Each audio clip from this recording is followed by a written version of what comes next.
importance of protecting our right against trespass that they just assume you were damaged and order an award. Now, under Bill C-6, Health Canada inspectors are exempt from the law of trespass. Now, this is going to change the way we have barbecues.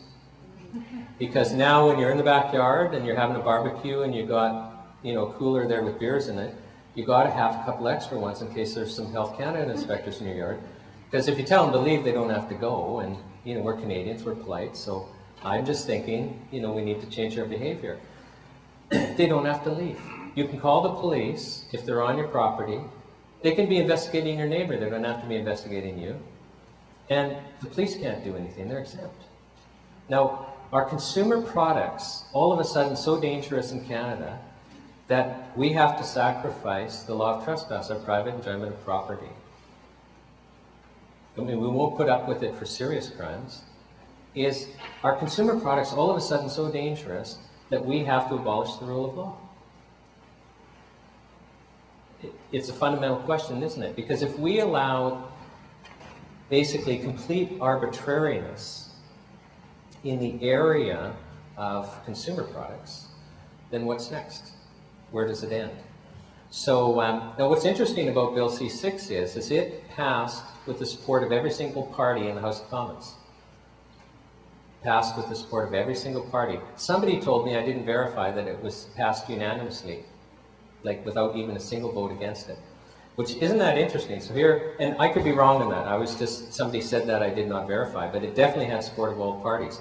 How can it be that in Canada, in 2009 it was, that a bill that fundamentally redefines our legal relationship with the state can pass with the support of every single party? How can it be? Like, what is going on? And then it gets into the Senate, and that's when the Liberals in the Senate actually read the thing.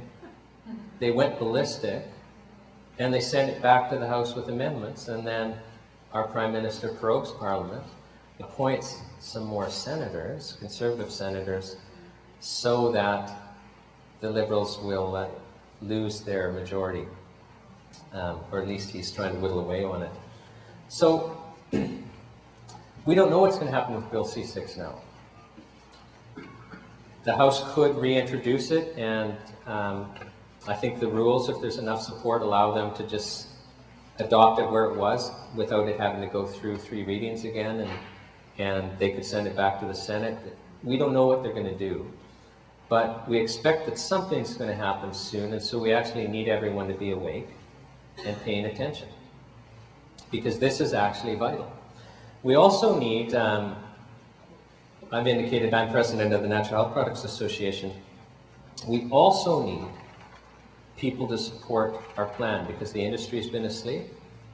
We've just launched this week a plan. We actually want to do several things. We want to call on the Government of Canada to stop this criminalization. So these regulations that are being imposed on us, we're asking the Government of Canada, stop this. Put it on hold. Stop it right now. Suspend this, because it's doing more harm than good. So that's step number 1. And that's only going to happen, actually, if people support us. Okay, so we're going to try and create a mass movement to do this, and we need your support. We want to start a lawsuit. We're going to be seeking industry and individual support to fund a lawsuit to have this criminalization process declared unconstitutional. Because it just seems that everyone else out there is too afraid to actually ask the courts to rule on this. And we believe it's unconstitutional. And that's only going to happen if we get support. And the third thing that we want to do is we want to ask the Government of Canada to pass what's called the Charter of Health Freedom. And I don't know, is anyone in this room familiar with the Charter of Health Freedom? Oh yes, there are some, okay. There is a website called charterofhealthfreedom.org. So, you know, www.charterofhealthfreedom.org. If you .net.com, I think you'll get there. What happened is a bunch of groups got together, and individuals and practitioners got together and asked the question, what can we do to actually solve this? Because the courts actually say we have the right to access treatments of our choice, whether or not the state has approved them. But we've got the state ignoring that and imposing this criminalization process. So we basically just asked what needs to be done. So we actually took the rights the courts say we have, we didn't create any new rights, and we put it into a bill. And we want the government to pass that bill, and that bill charges every government ministry to adhere to these rights because they're ignoring the court decision. And it also creates a new ministry, the Ministry of Wellness, to basically manage the natural health community. So natural health products, medical devices that don't meet a risk profile, your natural health practitioners. And this ministry actually has to protect and promote our access. So this new act only allows the government to remove products if there is actual evidence of danger, and if the risk of removing the product is less than leaving it on the market. And you see how that's important? Because the government of Canada just pretends in this criminalization process, oh, if there's any violation, your label can be wrong, it's dangerous and it's got to be removed from the market, which just makes no sense. If you're actually concerned about our health, and you're saying, wait a second, we think that this product carries a risk because of this non-compliance or that non-compliance, then shouldn't you also take into account the risk of taking it away? And if that risk is greater, manage it some other way. So really, that's just common sense. So the third thing we're doing is this Charter of Health Freedom. So as I say, it's kind of a three-part plan that we've just unveiled. And we've unveiled it because things are heating up. This criminalization is accelerating, and we've got to do something. So I'm going to stop there. We're just about done. I probably have the time for the odd question. Okay. So, sure. Question. You mentioned a lot about this customs agents in Alberta who stop the shipment. She's a single mother and she's supporting her family. I would do exactly the same as her. I would obey my boss. I would lose my job. What I would ask you is, have you sent a letter to every single psychiatrist in Canada saying, a lot of your patients commit suicide, end up in a mental hospital, regular occurrences. You're aware of Empower. Empower is better. Do you or do you not tell your patients about it? Okay. I blame the psychiatrists who are paid by our tax dollars. Employees in Canada, I don't think they're just following the rules, and they probably need to pay their bills. They're the rest of us. Okay, now that first point of yours, can everyone hear the gentleman? So basically, the first point he's saying is let's consider the Health Canada inspector, the lady I was talking about who was turning shipments away at the border.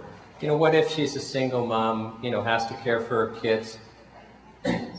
Basically, the gist is, shouldn't we understand what's going on, and maybe we would act the same way? Okay, and this is a very interesting point. And it's one of the problems of criminalizing things that we rely on for our health, because I think the truth is, because I'm sorry, I don't share that opinion. I actually think what they did was criminal negligence, and that if a court got their hands on it, they would be sentenced to jail. It would be a sentencing factor. That's my opinion. But you've raised something really important, because when I was... My point is psychiatrist. Let's move on from here. Okay, but I actually want to kind of flesh out that other point, just because you raised something important. I'm going a little off tangent. Because what I'm trying to say is one of the dangers of criminalizing something is there does get to be this institutional mindset that actually enforcing the law is terribly important. You're not going to lose your job. Like, people through history will do awful things to other people because they don't want to lose their job, because they're taking orders. Like, we also would hear things like, well, I'm following orders. And there's something in our psychology. I remember the Russian author Dostoevsky, in his book, The Brothers Karamazov, there's a chapter there about the Grand Inquisitor, where basically, he's kind of like Spanish Inquisition Grand Inquisitor. He's talking to Christ. And they're having this dialogue. It's a fascinating philosophical dialogue.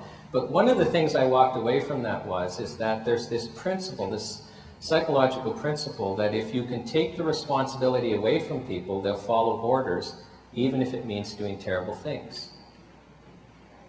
And so, if you want to get people to do things that are harmful to others, you have to take their responsibility away and have them follow orders. And this actually works. And that's one of the reasons why, in the area of health, this criminalization of treatments can be very dangerous,